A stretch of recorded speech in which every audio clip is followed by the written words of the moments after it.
There are thousands of DOS games. Most of them are terrible. I play one selected at random with a 20-minute time limit and record it live. This is the result.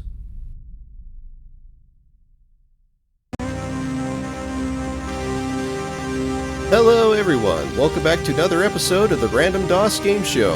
And today we have a game from Thalian Simulations. Well, I think I know what type of genre this game's going to be. And we have a very Amiga-y sounding intro, judging by the music, in association with Lufthansa, Deutsche, Airbus, and Jeppesen. Those are some German airliners, if I'm not mistaken. Presents... What are you presenting, game? A320 Airbus, made in 1991. And as you can probably surmise, this is a flight simulator that we're going to be playing. And I'm going to press enter here to skip past the credits. And specifically, this particular flight sim will be flying this aircraft right here, the A320 Airbus. So, this is the Edition USA version of the game. Let's see. Hello, sir. What are you up to? That's a very good question. So yeah, like I said, this is the essentially the US edition. This is a US version of the game. This game originally came out a year before and had the player fly all around Europe. And this is kind of a follow-up to that, where you fly in the US instead. And I think they made some bug fixes and tweaked the flight model a bit, but it's more or less the same game. So if we ever get the original European edition on the Random DOS Game Show, it'll be interesting to see what the differences were.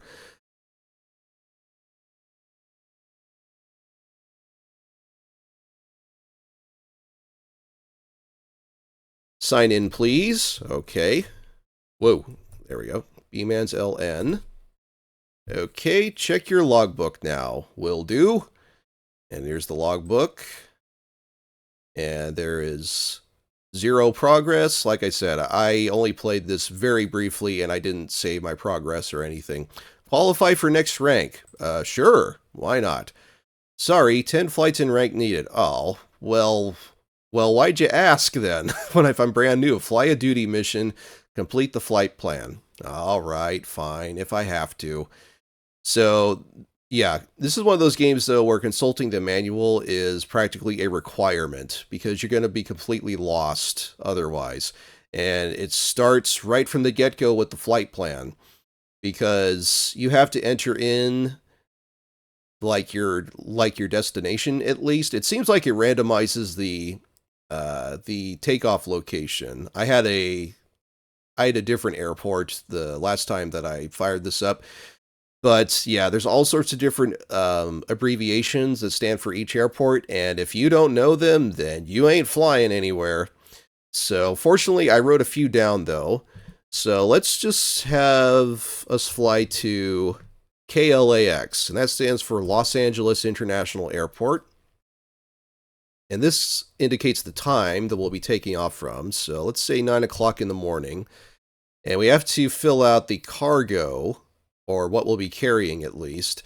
So this is passengers, freight, and fuel. I'm not going to carry any passengers or freight for the demonstrations of this first impression, but fuel is vital because, again, if you don't put anything down for the fuel, then your plane won't have any gas and you won't be flying anywhere. So let's go ahead and go with that. Welcome to MET. Select VMC or IMC. Okay. And, you know, he's pointing to Europe here because, like I said, this game originally had you fly around Europe, and this is the follow-up. So they presumably didn't change anything about this particular screen. Your route WX. I don't quite know what that means, but sure. Let's just go ahead. All set, sir. Have a good flight. Why, thank you. Okay, and here we are. So we should be right off the runway. Yep, there it is. I'm looking around with the F6 and F8 keys, and that makes you look left and right respectively. F7 centers it back on the cockpit. But let's go ahead. First thing I'll do is extend the flaps, because that will increase the lift and assist us with takeoff. But now we have to turn on the engines. And you have to turn them on individually since we have two engines. 4 and 6 turns them on. And they will automatically throttle up to 20%. So we'll go ahead and wait for that. And even though you can look around to the left and the right, there appears to be no external cameras in this game, which is kind of a shame, because that'd be kind of neat to be able to switch between that, especially if you end up getting bored on longer flights and such. But okay, so looks like we're all set. And if I think we press the 8 key, I'm checking out my little cheat sheet that I wrote down next to me. We'll throttle up a bit, let's say to 40%. That'll get us rolling. So we are approaching the runway.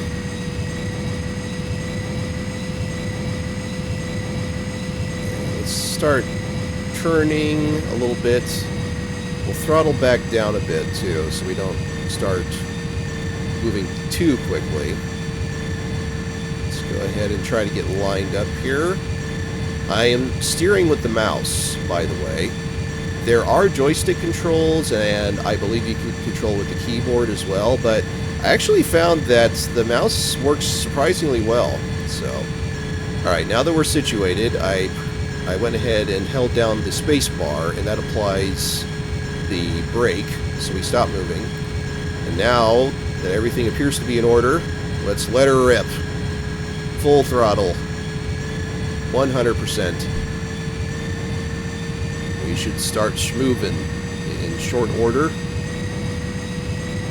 Yep, we're picking up speed. Let's try to stay centered as best we can. Won't be long now.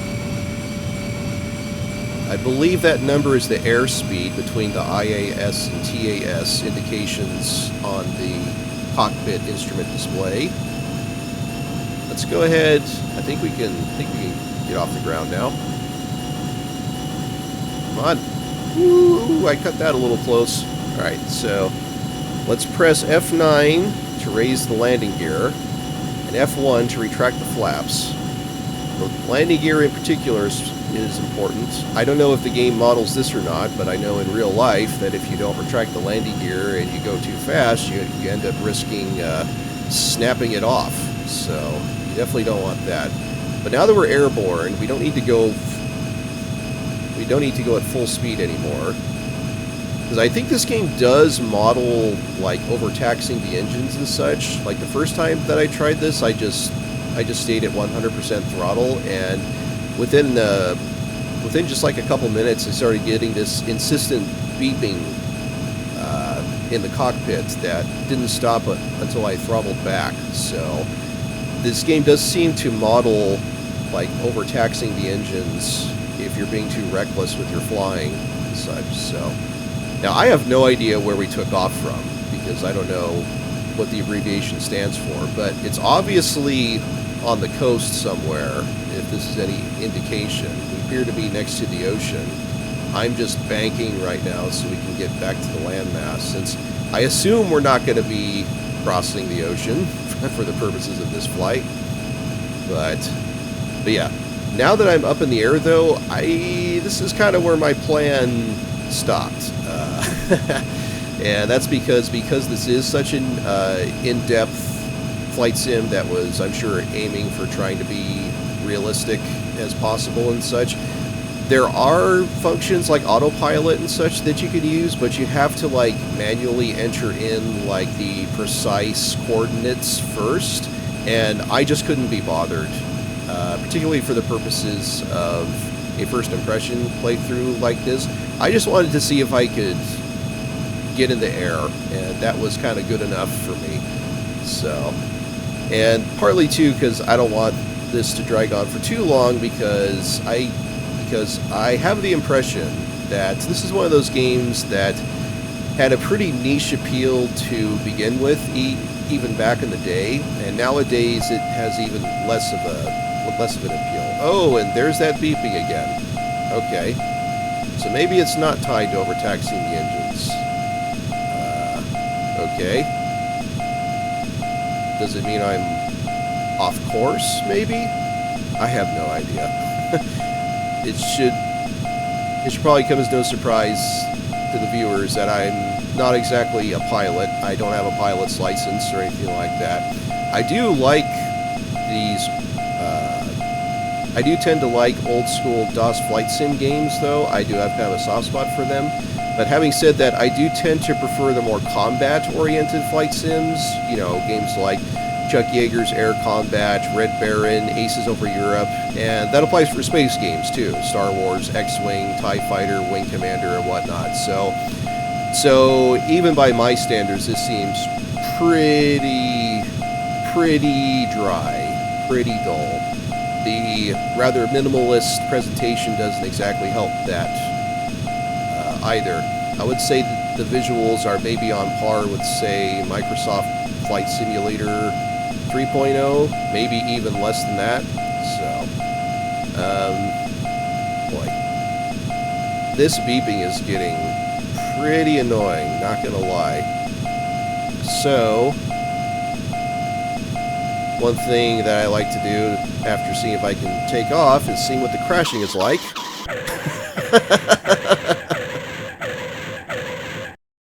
Yep. And we crashed.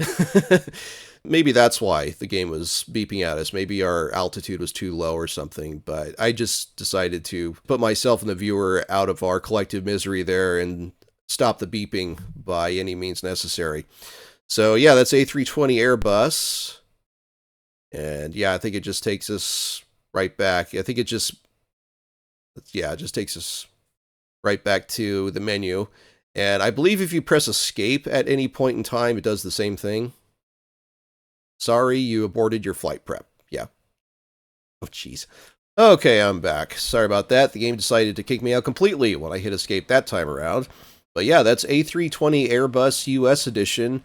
And I'm having a heck of a time, though, trying to think of the type of person who would like this game. Now, admittedly, back when this game came out, it probably had more going for it, because flight sims in general were a whole lot more popular for PC gaming. But even back then, people tended to gravitate more towards the glitz and glamour of the combat-oriented ones.